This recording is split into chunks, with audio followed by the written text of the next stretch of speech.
Assalamualaikum warahmatullahi wabarakatuh. Alhamdulillahi rabbil alamin. Wassalatu wassalamu ala ashrafil anbiya'i wal mursalin Sayyidina maulana Muhammadin wa ala alihi wa ashabihi wa tabi'ina ajma'in. Amma ba'd. Muslimin dan muslimat, bapak-bapak, ibu-ibu, segenap wali santri dan para santri pesantren Tahfidz Al-Kaukab Bojong Nangka yang semuanya semoga senantiasa mendapatkan rahmah dan keberkahan dari Allah Subhanahu wa taala.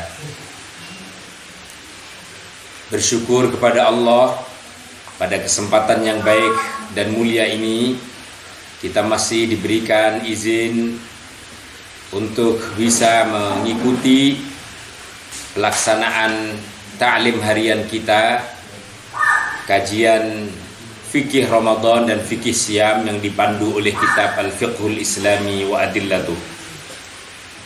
Mari ta'lim kita dan perjumpaan ini kita buka dengan membaca basmalah. Bismillahirrahmanirrahim.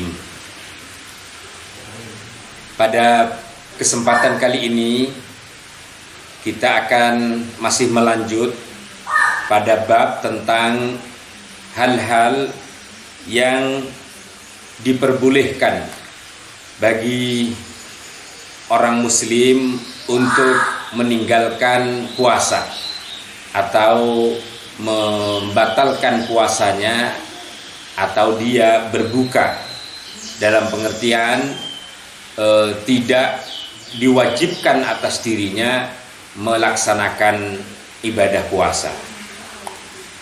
Kemarin sudah kita singgung ada dua hal yang mula kita sampaikan.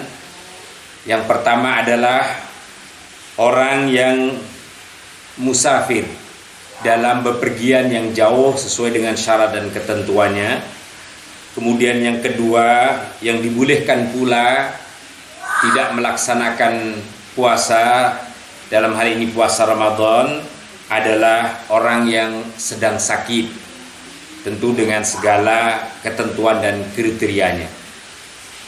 Pada pertemuan kali ini kita akan melanjut yang ketiga dan keempat orang-orang muslim yang diperkenankan di dalam syariat membatalkan atau tidak melaksanakan ibadah puasa. Baik, mari kita baca yang ketiga dan keempat sebagaimana yang ditulis oleh muallif kita rahimahullah. Wa thalithan wa rabi'an al-hamlu war-radha'. Yang ketiga dan keempat, seseorang dapat meninggalkan puasa wajibnya, yaitu perempuan yang sedang hamil dan atau sedang menyusui. Yubahu lil hamili, dibolehkan bagi perempuan yang hamil, wal murdi'i, dan perempuan yang sedang menyusui, al iftaru, untuk berbuka atau tidak berpuasa.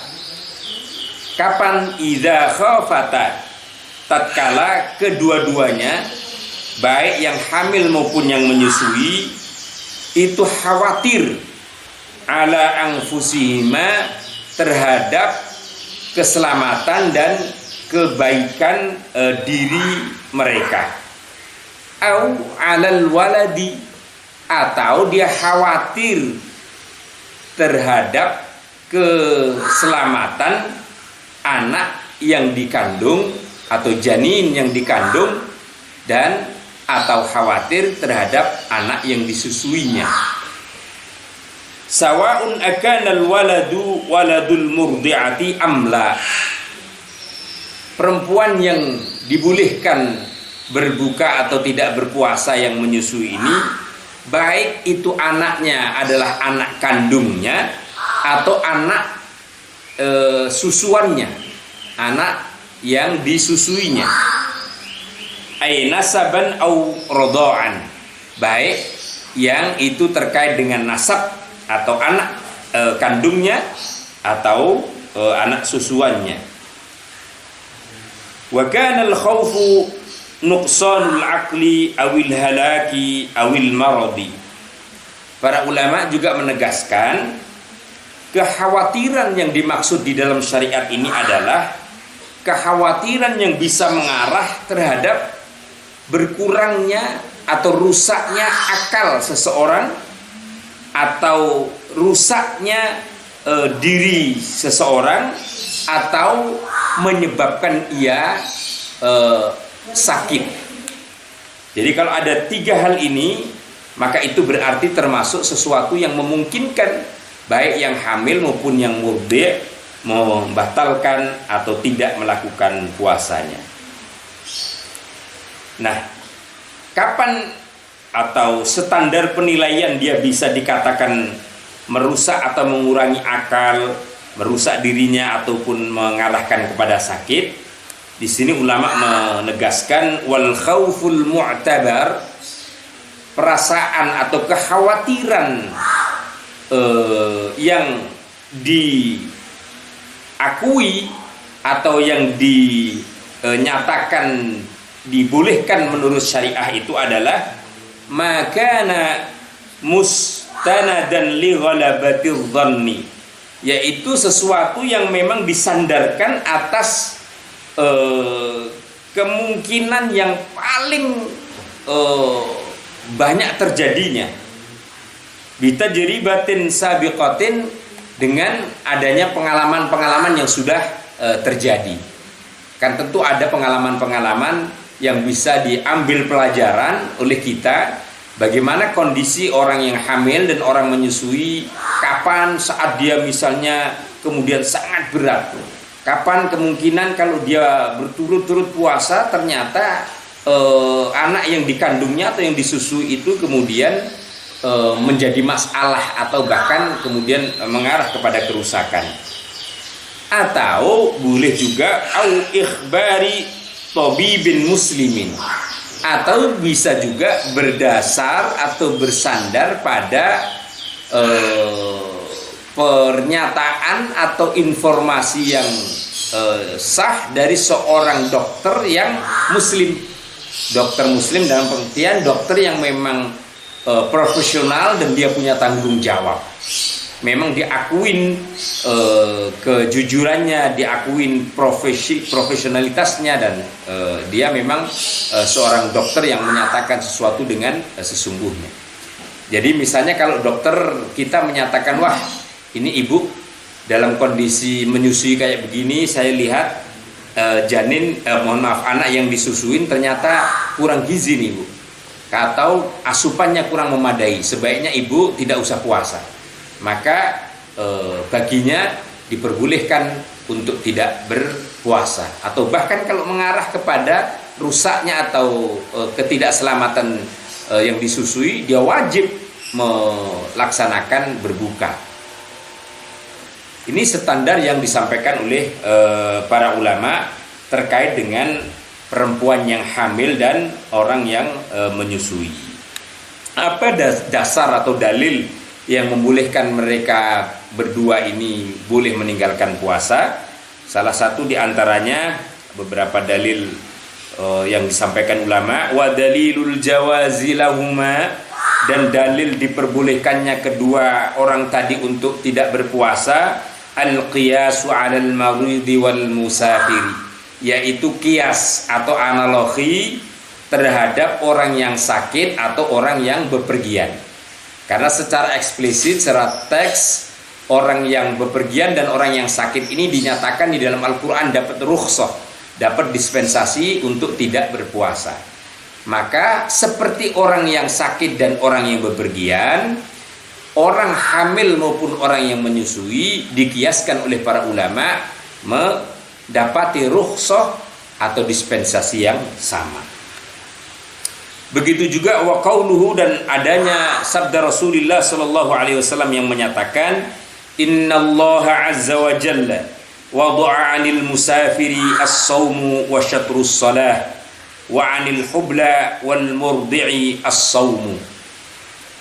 Rasulullah sallallahu alaihi wasallam menyatakan, sesungguhnya Allah azza wa jalla yang maha agung dan maha mulia telah memberikan keringanan dan keguguran kewajiban kepada seorang musafir melakukan puasa, dan begitu pula melaksanakan dibolehkannya dia menjamak sholatnya, dan juga mendapatkan dispensasi yang sama adalah perempuan yang sedang hamil dan atau sedang menyusui, diperbolehkan juga kepada mereka meninggalkan puasa wajibnya.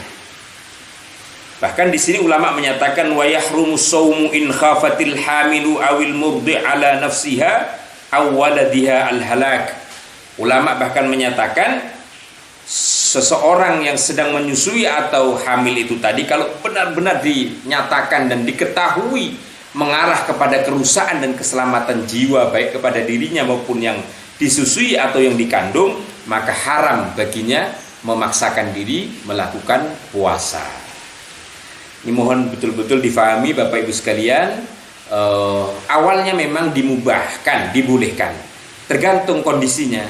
Kalau kondisinya hanya sekedar mengkhawatirkan dirinya atau janinnya, dibolehkan, pilihan. Kalau dia puasa boleh, nggak puasa juga nggak apa-apa. Tapi kalau jelas-jelas dan nyata mengarah kepada kerusakan atas dirinya ataupun sakitnya janin atau yang disusui, maka malah syariah mengharamkan dia berpuasa. Di sini dinyatakan wa idza aftarata wajibal qada'u dunal fidyati indal Hanafiyah. Maka orang yang menyusui maupun yang hamil tadi tatkala tidak berpuasa, wajib atasnya dia mengqadha puasanya sejumlah yang ditinggalkan tanpa harus membayar fidyah, denda apapun menurut mazhab Hanafiyah. Tetapi di sini dibedakan menurut mazhab Syafi'iyah dan Hanabilah, dia mewajibkan membayar qadha dan fidyah kalau yang dikhawatirkan adalah janinnya saja. Jadi kalau hanya mengkhawatirkan janin atau yang disusuin, maka dia dua-duanya, ya qadha ya bayar fidyah menurut mazhab Syafi'i dan Hambali. Dan ada tambahannya pula, wa ma'al fidyati 'alal murdi'i faqat lal hamili 'indal malikiyah. Maliki mengambil jalan tengah. Kalau seorang menyusui tadi khawatir hanya terhadap anaknya, maka dia memang diwajibkan menambah fidyah. Tetapi bagi hamil tidak. Perempuan yang hamil hanya wajib mengqadha saja menurut Imam Maliki, baik dia mengkhawatirkan terhadap dirinya saja maupun terhadap anaknya. Jadi tentu kita yang lebih tahu, tetapi pendek kata jumhur ulama menegaskan yang paling mungkin dan wajib baginya adalah mengqadha, membayar puasa sejumlah yang ia tinggalkan. Bapak Ibu para muslimin muslimat, inilah kajian kita dalam kesempatan yang baik ini. Ingat, yang 3 dan 4 yang dibolehkan meninggalkan puasa adalah orang yang hamil atau perempuan yang sedang menyusui dengan syarat dan ketentuan yang sudah kita sampaikan tadi. Semoga bermanfaat. Mari kita akhiri dengan kafaratul majlis. Subhanakallahumma wa bihamdika asyhadu an la ilaha illa anta astaghfiruka wa atubu ilaik. Wassalamu alaikum warahmatullahi wabarakatuh.